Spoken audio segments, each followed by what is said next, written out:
శ్రీ రేణుకా ఎల్లమ్మ జ్యోతిష్యాలయం.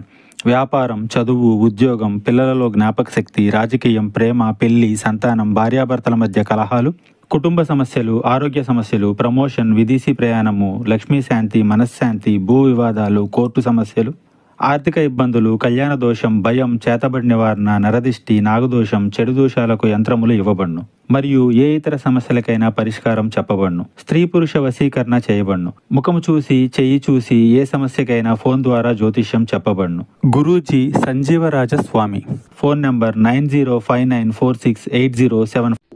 ఈ రోజున రాత్రిలోపు ఒక పెద్ద మనిషితో పెద్ద గొడవే జరుగుతుంది. ఏమిటి ఆ గొడవ? ఏమిటి ఆ అనుకోని పరిస్థితి? కుంభరాశి జాతకులకు ఏం జరగబోతుంది? తదితర అన్ని వివరాలు వీడియోలో చూసి తెలుసుకుందామండి. వీడియో ఎక్కడా స్కిప్ చేయకుండా పూర్తిగా చూడండి. వీడియో నచ్చితే తప్పకుండా ఒక చిన్న లైక్ చేసి మమ్మల్ని సపోర్ట్ చేయండి. ఇక ఆలస్యం లేకుండా వీడియోలోకి వచ్చేద్దాము. ఈ రోజున గోచర రీత్యా ఇలా జరగక మానదు. మీరు చెప్పిన మాటలు తప్పుడు భావనలకు దారి తీయొచ్చు. ఒక ఫైల్ లేదా ఆలస్యం లేదా సమాచార లోపం, కమ్యూనికేషన్ గ్యాప్ వల్ల మీ పైన గట్టిగా మాటలు, నిందలు రావచ్చు.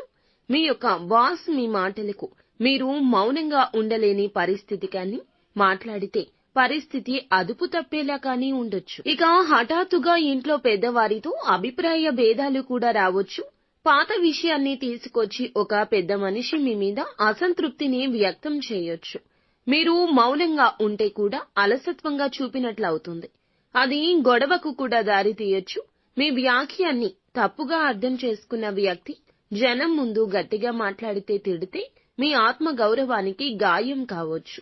మీరు తెలిసిన ఒక పెద్ద సామాజిక స్థాయి వ్యక్తితో ఫోన్ కాల్ లేదా మెసేజ్ ద్వారా అపార్థం కూడా చోటు చేసుకోవచ్చు. ఇక శత్రుగ్రహంగా ఉన్న కుజుడు మిష్ట స్థితిలో ఉండడం వల్ల మీ మాటలపై మీరు నియంత్రణ కోల్పోతారు. అంతగా తప్పు చేయకపోయినా సరే దోషం మీకే అనిపించేలా వాతావరణం మారుతుంది. కొంతకాలంగా మీరు సహిస్తూ వస్తున్న ఒక సమస్య బలంగా ఈ రోజున బహిర్గతం అయ్యే గ్రహ ప్రభావం మీకు చూపిస్తుంది. పరువు నష్టం, ఇతరుల ముందు మీ మాటలు తక్కువ అయిపోతాయి. ఈ రోజు ఆర్థిక సమస్యలు మీపై అనుచితంగా నిందను మోపుతాయి. ఉద్యోగ భద్రతకే ముప్పు కలుగుతుంది. సంబంధాలు విరోధం కావచ్చు. పెద్దవారి మనసు విరగడం వల్ల కూడా కుటుంబ శాంతిని మీరు కోల్పోవచ్చు.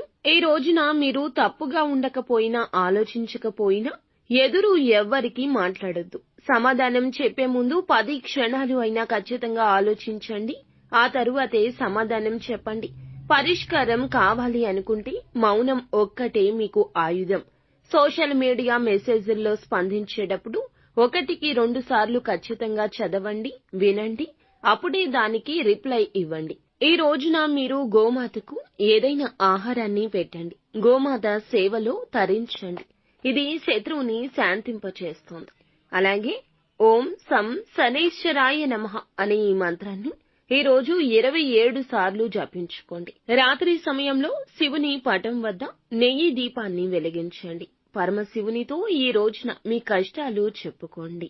అంతా మంచి